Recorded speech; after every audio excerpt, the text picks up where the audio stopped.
Welcome to another edition of Let's Talk Criterion, your exclusive magazine of the movies, previewing and reviewing new and forthcoming titles in the collection. In this edition, we look at Michael Powell and Emmerich Pressburger's 1945 film, I Know Where I'm Going, starring Wendy, getting an upgrade in the collection to 4K UHD. I know where I'm going, and I know who's going with me. I know who I love, but the dear knows who I'll marry.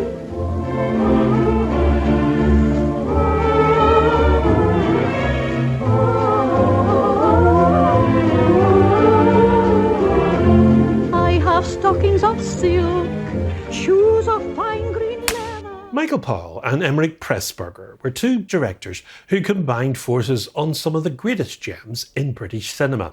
They were founders of the Archers production company, and they made a series of influential films in the 1940s and 1950s.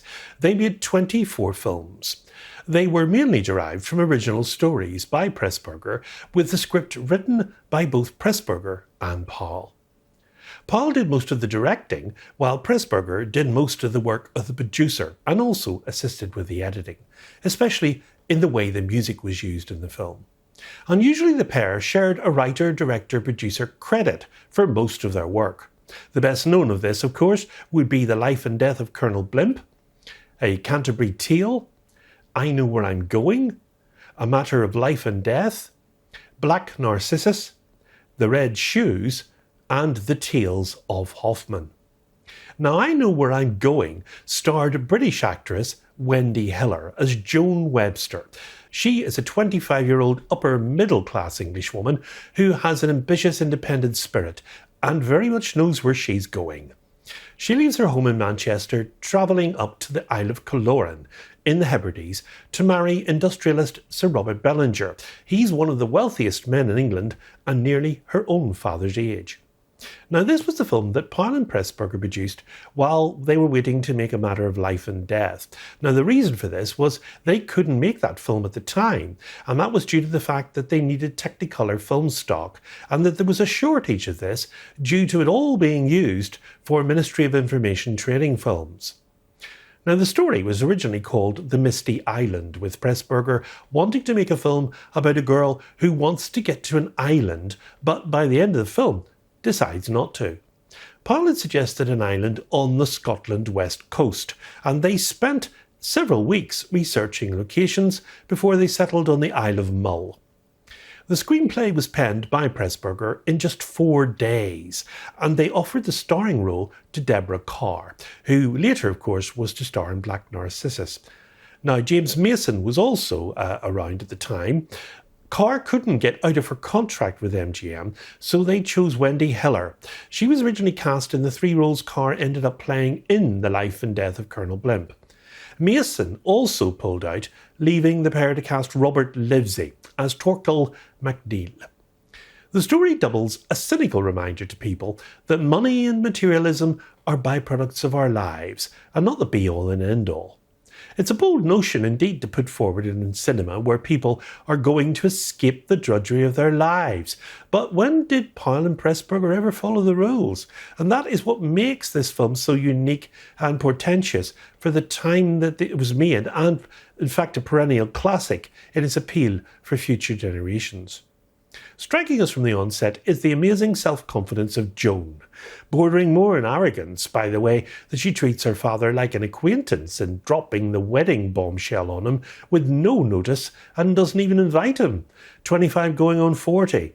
The precocious and driven Joan comes across as every decent person's worst nightmare, who is about to be tamed with kindness. Unburdened with a sense of perspective other than her own, Joan lands on the Mull with the idea things like the weather in the way of the locals should bend to her will, and to her unpleasant personality traits, whilst making us wonder if her betrothed really knows what he is letting himself in for.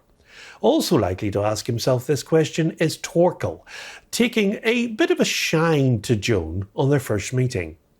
Now, it isn't revealed right away, but Torquil is in fact the Laird of Colloran, and Sir Robert has rented it from him for the wedding.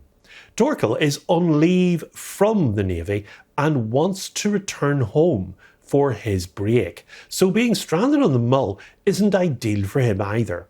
However, he knows the locals and Katrina is an old friend, maybe more, so at least he's a place to stay for the night, and thanks to him, so does Joan. Katrina couldn't be any different from Joan in the rough and ready way that she conducts herself as a hunter, living hand to mouth with whatever she catches, sufficing as dinner. Yet she also carries herself with dignity, and her attitude towards money as a luxury and not a requisite is lost on Joan, at first anyway, since this is a journey film where the physical undertaking is less important than the spiritual and emotional one. Delightfully acted by Roger Livesey at his most personable as Torkel, and Wendy Hiller, smart avoidance here at making Joan a culturally ignorant grotesque. They and the superb support cast all benefit from the artistic splendour of Powell Pressburger's direction. Many scenes are shot at night, and they embrace this rather than making it easier for the viewer, using silhouettes like German Expressionism, used shadows. Even the studio-based boat scene in the whirlpool is done in such a way that the tumult feels real. Boldly allowing much of the local Scottish cast speaking Gaelic is another sign of the level of authenticity Powell Pressburger sought in their films, something that was not just unheard of in the 1940s, but would often be used as a target for a joke. More than just a vehicle flying the flag for romance, I Know Where I'm Going is a call for multicultural tolerance and acceptance, sadly more relevant today than ever. And the black and white photography and the Scottish locations are stunning. You may want to watch this one wrapped in a warm blanket, as the viewer can't help feeling cold watching the wind and rain swept scenes. Now, Pamela Brown is particularly striking as Katrina, a free-spirited woman who takes wealthy traveller Joan into her dog-filled, cobwebby home. Petula Clark was about 12 when she played a young girl Joan meets during her stay, and Finlay Curry's also in the large cast. Now, one of the most complex scenes shows the small boat battling the Corryvreckan whirlpool. Now, this was a combination of footage shot at Corryvreckan between the Hebridean islands of Scarba and Jura, and Balac Aquinclas, Pass of the Grey Dogs between Scarba and Lunga. Though much of the film was shot in the Hebrides, Livesey wasn't able to travel to Scotland at all because he was in a West End play at the time, The Banbury Nose by Peter Ustinov, at the time the filming took place. Thus all his scenes were actually shot in the studio at Denham. John Laurie was the choreographer and arranger for the Cayley sequences, and the Porche de Boule, McAfee, was performed by Boyd Stephen, Maxwell Kennedy and Jean Houston of the Glasgow Orpheus Choir. Sadly, the theme song recorded, titled like the film, was never actually recorded by the choir on vinyl.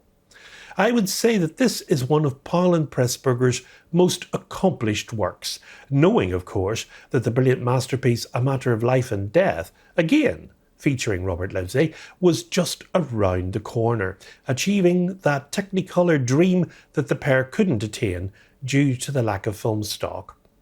This work still looks and sounds brilliant. I Know Where I'm Going is a 4K restoration, and it's produced in 2023 by the British Film Institute National Archive and the Film Foundation, and that process was overseen by Martin Scorcese and Thelma Schoonmaker Powell. The film comes on a 4K UHD and Blu-ray disc, with the film on the 4K and the Blu-ray with the film and these special features. Audio commentary featuring film historian Ian Christie. Introduction by Scorcese with restoration demonstration featuring commentary by Schoonmaker Powell. Behind the scenes stills narrated by Schoonmaker Powell.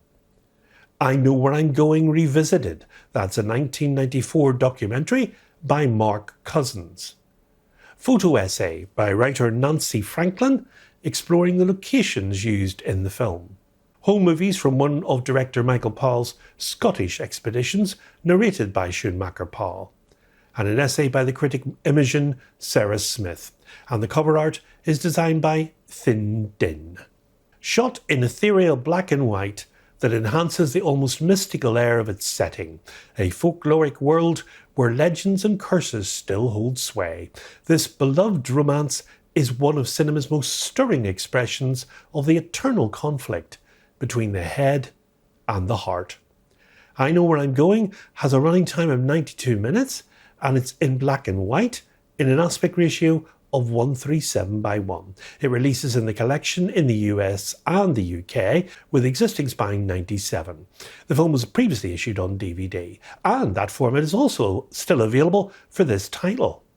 And I've linked below a YouTube video of a BBC documentary from 1993 celebrating 50 years since the film was released. It's got interviews with Wendy and Martin Scorcese and a catch up on the remote locations used. A really interesting watch. Now, coming in a few weeks' time, we'll be looking back at the year 2025 and I'll be choosing my favourite releases for each month in our Films of the Year special edition. That's coming to you on the channel around Christmas time. Next time on Let's Talk Criterion, we'll be taking a look at the debut film from Tim Burton, entering the collection in 4K UHD, and that of course is Pee-wee's Big Adventure. So until then, from me, as always, it's goodbye, and above all, good Criterion viewing.